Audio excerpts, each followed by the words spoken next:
ಗಡಿಗೆ ನಿಮ್ಮ ಕೈಲಿ ಇರಬೇಕು. ಒಂದು ಬೆಣ್ಣೆಯ ಗಡಿಗೆ ಮೊಸರಿನದ್ದು, ಇನ್ನೊಂದು ಗೋಮೂತ್ರದ ಒಂದು ತಂಬಿಕೆ. ಬೆಣ್ಣೆಯನ್ನು ಸುರ್ಕೊಳ್ಳಿ, ಯಾರ ಹತ್ರ ಹೇಳಬೇಡಿ. ಮತ್ತೆ ಗೋಮೂತ್ರವನ್ನು ಹಾಕೊಳ್ಳಿ. ನೀವು ತೇಟಾ ಪಿಲಿ ಆಗ ಶುದ್ಧವಾದ ಒಂದು ಬಿಳಿ ಪಟ್ಟೆಯ ಕೆಂಪು ಪಟ್ಟಿಯ ಹುಲಿ ನಿಮ್ಮ ಮೈ ಮೇಲೆ ಕಾಣುತ್ತದೆ. ಇದು ಗೊಲ್ಲರಿಗೆ ಇಷ್ಟ ಆಗಿದೆ. ಇದನ್ನು ನೋಡಿದ್ರು ದನಗಳನ್ನು ಓಡಿಸ್ಲಿಕ್ಕೆ, ದನಗಳ ಜೊತೆಯಲ್ಲಿ ಕುಣಿಲಿಕ್ಕೆ, ಅವುಗಳನ್ನು ಬೆದರಿಸಲಿಕ್ಕೆ ಹುಲಿಯಂತ ಚಂದದ ಪ್ರಾಣಿ ಇನ್ನೊಂದಿಲ್ಲ ಅವ್ರಿಗೆ ಹತ್ತಿರವೇ. ಈಗ ನಾವು ಚಿರತೆ ಅಂತ ಇಲ್ಲಿ ಕೂಗಿದಾಗೆ ಆವತ್ತು ದನದ ರಾಶಿ ಇದ್ದವರಲ್ಲಿ ಕಂಸನ ದನಗಳ ರಾಶಿಯನ್ನು ಕಾಯ್ದುಕೊಂಡು ಅದರ ಹಾಲು ಹೈನುಗಳಿಂದ ಕಪ್ಪ ಒಪ್ಪಿಸುತ್ತಿದ್ದವ ನಂದಗೋಪ, ವಸುದೇವನ ತಮ್ಮ ಬೀಳ್ತಾನೆ. ವಸುದೇವನ ಅಪ್ಪನಿಗೆ, ಶೂರನಿಗೆ ವೈಶ್ಯ ಜಾತಿಯ ಹೆಂಡತಿಯಲ್ಲಿ ಹುಟ್ಟಿದವ ನಂದಗೋಪ, ಕ್ಷತ್ರಿಯ ಜಾತಿಯ ಹೆಂಡತಿಯಲ್ಲಿ ಹುಟ್ಟಿದವ ವಸುದೇವ. ಹೀಗೆ ಇಬ್ಬರು ಅಣ್ಣ ತಮ್ಮಂದಿರು, ತಂದೆ ಒಬ್ಬನೇ, ತಾಯಿ ಬೇರೆ ಬೇರೆ. ಹಾಗಾಗಿ ಕಂಸನ ಇದು ಆವತ್ತಿನಲ್ಲಿ ಗೋವು ಎನ್ನುವುದು ದನ, ದುಡ್ಡು, ಗೋ ಗ್ರಹಣ ಆದದ್ದು. ಹಾಗೆ ಈ ದನಗಳನ್ನು ಸಾಕಿ ಅದರಲ್ಲಿ ಬರತಕ್ಕಂತಹ ಸೊತ್ತುಗಳನ್ನು ಮಾರಾಟ ಮಾಡಿ ಅದರ ಕಪ್ಪವನ್ನು ಕಂಸನಿಗೆ ಕೊಡಬೇಕು. ಹಾಗೆ ಬಂದವ ಯಮುನೆ ದಡಿಯಲ್ಲಿ ಡೇರೆ ಹಾಕಿಕೊಂಡು ಯಶೋದೆಗೆ ಪ್ರಸವ ವೇದನೆ ಬಂತು ಅಂತ ಕೂತ. ವಸುದೇವನಿಗೆ ಸುಲಭ ಆಯಿತು, ನದಿ ಆಚೆ ಹೋಗಿ ಮಗುವನ್ನು ಈಚೆ ತಂದ, ಇದನ್ನ ಆಚೆ. ಹಾಗಾಗಿ ಇವರಿಗೆಲ್ಲ ಕಾಡಿನ ಗಲಾಟೆ, ಹುಲಿಯ ಬಾಧೆ, ಅದನ್ನು ದನದ ಹತ್ತಿರದಲ್ಲಿ ಬಂದು ಈ ಗೊಲ್ಲರು ವೇಷ ಹಾಕಿ ಕುಣಿಸಿ ಗೋಳಾಡಿಸುವುದು. 2ನೇ ವರ್ಷದಿಂದ ಕೃಷ್ಣನೇ ಸೇರಿದ್ದಾನೆ, ಸಣ್ಣ ಹುಲಿ. ಹೀಗಾಗಿ ಹುಲಿ ವೇಷದ ಆವಿರ್ಭಾವ ಆದದ್ದಕ್ಕೆ ಶುಕ್ರಾಚಾರ್ಯ ಕಾರಣ ತೋರಿಸಿಕೊಟ್ರು ಹೇಗಿತ್ತು ಅಂತ. ವೇಷದ ಕಥೆ, ಅದರಿಂದ ಸ್ವಚ್ಛವಾದ ತುಪ್ಪ, ಹಾಲು, ಮೊಸರು ಮೈ ಮೇಲೆ ಬೀಳುವುದರಲ್ಲಿ ಏನು ತಪ್ಪಿಲ್ಲ. ಅದೊಂದು ಥೆರಪಿ ಇದ್ದ ಹಾಗೆ. ನಾವು ನೋಡಿಲ್ಲ, ಗೊತ್ತಿಲ್ಲ. ಕೃಷ್ಣನಂತೂ ನವನೀತ ಲವಾಹಾರ, ನವನೀತ ವಿಲಿಪ್ತಾಂಗ ಅಂತ ಅವನಿಗಂತೂ ಇವತ್ತೂ ಕೃಷ್ಣ ಮಠದಲ್ಲಿ ಈ ಕೃಷ್ಣನಿಗೆ ಪಂಚಾಮೃತದ ಅಭಿಷೇಕ ಈ ನೆಲೆಯಲ್ಲಿ ನಿತ್ಯ ನಡೀತದೆ, ನಡೀತಾನೇ ಇದೆ. ಹಾಗೆ ಬಹಳ ಚಂದವಾದಂತಹ ಹುಲಿ ವೇಷ, ಕರಡಿ ವೇಷ, ಅಲ್ಲಿ ಕರಡಿ ಇರ್ತದೆ, ಕಪ್ಪಿನ ವೇಷಗಳು, ಇವೆಲ್ಲ ಪ್ರಾಣಿಗಳ ವೇಷಗಳ ಜೊತೆಯಲ್ಲಿ ದನದ ವೇಷಗಳು. ಇನ್ನು ಮುಂದಕ್ಕೆ 2-3 ವರ್ಷ ಆದಾಗ ಕೃಷ್ಣ ಏನು ಮಾಡಿದ ಅದನ್ನು ಗೊಲ್ಲರು ಮಾಡಿ ತೋರಿಸ್ಲಿಕ್ಕೆ ಶುರು ಮಾಡಿದ್ರು. ಹೆಚ್ಚಾಗಿ ಗೋಪಿಕೆಯರು ಪೂತನ ಯಂತ್ಯಾಹ ಅಂತಾರೆ ಶುಕಾಚಾರ್ಯ. ಒಬ್ಬಳು ಪೂತನೆ ಆಗುವುದಂತೆ, ಇನ್ನೊಬ್ಬಳು ಕೃಷ್ಣ ಆಗುವುದಂತೆ, ಇವಳು ಹಾರಿ ಅವಳನ್ನು ಬೀಳಿಸುವುದು. ಒಬ್ಬಳು ಶಕಟಾಸುರ ಆಗುವುದು, ಒಬ್ಬಳು ಕೃಷ್ಣ ಆಗುವುದು. ಹೀಗೆ ನಾಟಕದ ಕಥೆಯನ್ನು ಭಾಗವತ ಗುರುತಿಸ್ತದೆ. ಇವತ್ತು ಕೃಷ್ಣ ಲೀಲೋತ್ಸವ, ಕೃಷ್ಣ ಮಾಡಿದಂತೆ ಗೋಪಿಕೆಯರು ಆವತ್ತು ವ್ರಜದಲ್ಲಿ ಮಾಡಿ ತೋರಿಸ್ತಾ ಇದ್ರು. ಅದನ್ನು ಇವತ್ತು ಯಾರಾದ್ರೂ ವೇಷ ಹಾಕಿ ಮಾಡ್ರಪ್ಪೋ ಅಂತ. ಜಾನಪದ ತಂಡಗಳಿಗೆ ಬಹುಮಾನ, ಹುಲಿ ವೇಷಕ್ಕೆ ಬಹುಮಾನ ಕೊಟ್ಟುಕೊಂಡು ಕೃಷ್ಣನ ಪ್ರೀತಿಯನ್ನು, ಕೃಷ್ಣನ ವೈಭವವನ್ನು ಇವತ್ತು ನಾವು ಜನರಿಗೆ ನಿಲ್ಲದಂತೆ ತೋರಿಸ್ತಾ ಇದ್ದೇವೆ. ಇದು ಟ್ರೂ ಪುರಾಣ, ವಾಸ್ತವ.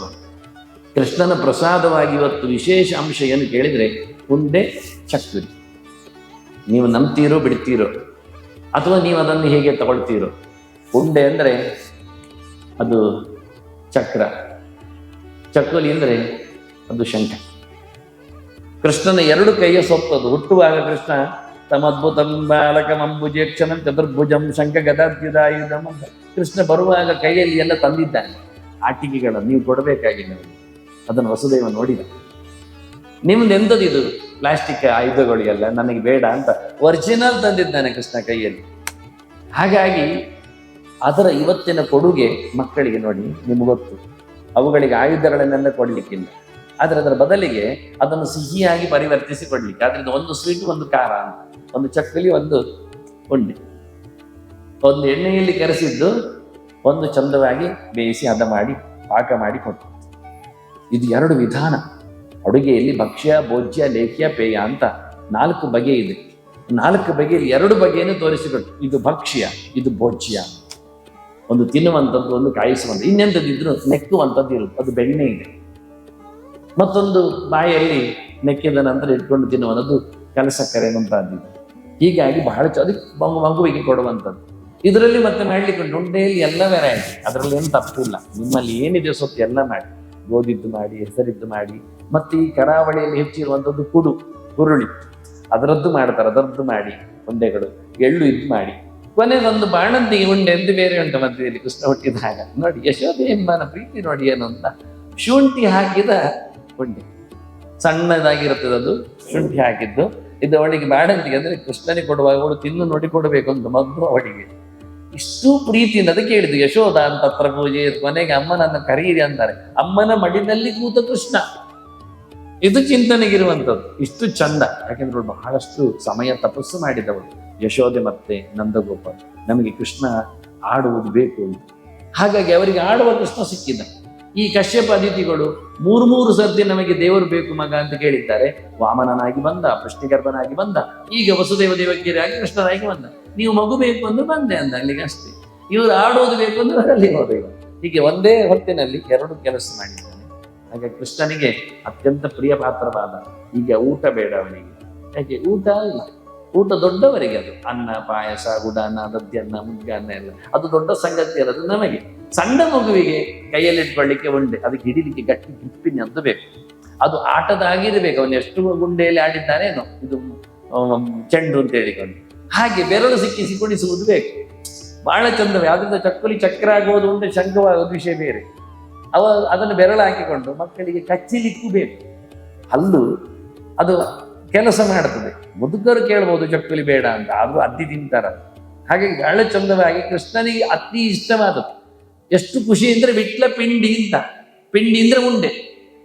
ಸಣ್ಣ ಮಗುವಿಗೆ ಹಿಂದೆ ಮಾತಾಡ್ತಿದ್ರು ಕಲಿತು ಬಂದಾಗ, ಪಿಂಡೀಂ ಪ್ರವಿಶ ಅಂತ. ಅರ್ಥ ಆಗುವುದಿಲ್ಲ ಯಾರಿಗೆ, ಇಷ್ಟೇ ಭಾಷೆ. ಪಿಂಡೀಂ ಅಂದ್ರೆ ಉಂಡೆ ಅಂತ, ಪ್ರವೇಶ ಅಂದ್ರೆ ಹೋಗು ಅಂತ.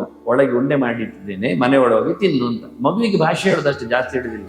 ಪ್ರವೇಶ ಪಿಂಡೀಂ, ಹೋಗು ತಿನ್ನು ಉಂಡೆ ಅಂತ. ತಿನ್ನು ಅಂತ ಹೇಳುವುದಿಲ್ಲ, ಒಳಗೋಗು ಡಬ್ಬಿ ನೋಡು ಉಂಡೆ ಉಂಟು ಅಂತ.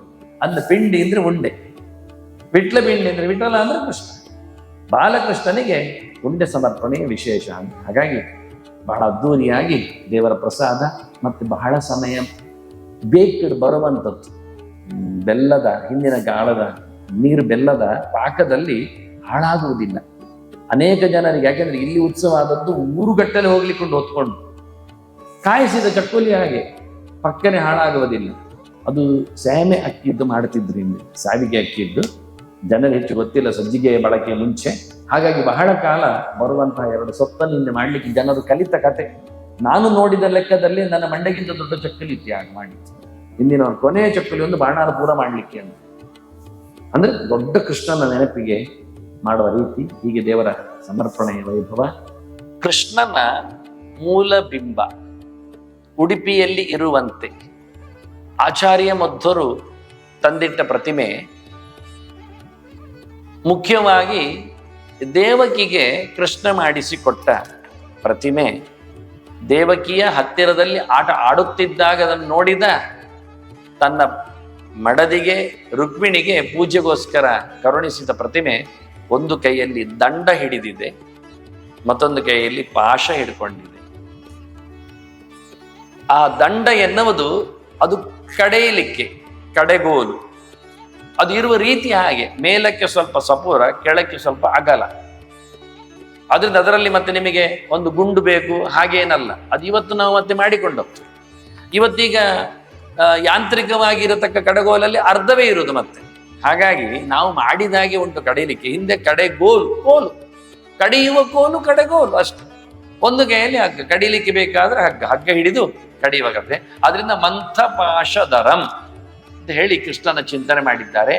ಅದರಲ್ಲಿ ವಿಶೇಷ ಏನು ಕೇಳಿದ್ರೆ, ಕೃಷ್ಣನಿಗೆ 3 ಶಿಖ ಇದೆ. ಶಿಖಾಬಂಧತ್ರಯೋಪೇತಂ. ಅವನು 3 ಜುಟ್ಟು ಮಾಡಿಕೊಂಡಿದ್ದಾನೆ ಕೃಷ್ಣ. ಇದು ಹಿಂದೆ ಜಟೆ ಹಾಕುವ ಕ್ರಮ. ಹನುಮಂತ ಸೀತೆಯನ್ನು ನೋಡಿದಾಗ ಹೇಳುತ್ತಾನೆ, ಏಕವೇಣಿ ಧರ ಅಂತ. ಅವಳು 1 ಜಟೆ ಹಾಕಿದ್ದಾಳೆ ಅಂತ. ಗಂಡ ಊರಲ್ಲಿ ಇಲ್ಲದಿದ್ರೆ ಹೆಂಡತಿ ಹಾಕಬೇಕಾದ ಕತೆ ಹೇಗೆ ಅಂದ್ರೆ 1 ಜಟೆ. ಗಂಡ ಊರಲ್ಲಿ ಇದ್ರೆ ಹೆಂಡತಿ ಆದವಳು ಹಾಕಬೇಕಾದ್ದು 2 ಜಟೆ. ಇವತ್ತೆಲ್ಲಿಯೂ ಕಾಣೋದಿಲ್ಲ ಹಾಗೆ. ಹಾಗೆ ಲಕ್ಷ್ಮಿ 4 ಜಟೆ ಹಾಕ್ತಾಳೆ. ಚತುಷ್ಕ ಪರ್ದಾಯುವತಿ ಸುಪೇಶ ಅಂತ. ಹಾಗೆ ಕೃಷ್ಣನಿಗೆ 3 ಜಟೆ, 3 ಜುಟ್ಟು ಇದೆ. ಇದು ಯಾಕೆ 3 ಇಟ್ಕೊಂಡ ಅಂದ್ರೆ, ಕೃಷ್ಣನ ಹಿಂದಿನ ಅವತಾರ ರಾಮಾವತಾರ. ರಾಮಾವತಾರದಲ್ಲಿ ಸೀತೆ ಕಳೆದೋದಾಗೆ ನಾಟಕ ಆಗಿದೆ. ರಾವಣನಲ್ಲಿದ್ದಾಗ ಸೀತೆಯನ್ನು ಬಹಳ ಚೆನ್ನಾಗಿ ನೋಡಿಕೊಂಡವಳು ರಾಕ್ಷಸಿಯರಲ್ಲಿ ತ್ರಿಜಟೆ, ವಿಭೀಷಣನ ಮಗಳು. ಹಾಗಾಗಿ ಆಕೆ ಮಾತ್ರ ಸಾಂತ್ವನ ಮಾಡ್ತಾ ಇದ್ಲು ಸೀತೆಗೆ, ರಾಕ್ಷಸಿಯರನ್ನು ದೂರ ಮಾಡ್ತಿದ್ಲು. ಬೈಬೇಡಿ ಸೀತೆಗೆ, ರಾಮ ಬರ್ತಾನೆ, ರಾವಣ ಹೋಗ್ಲಿಕ್ಕುಂಟು, ಗಲಾಟೆ ಎಬ್ಬಿಸಬೇಡಿ ಅಂತ.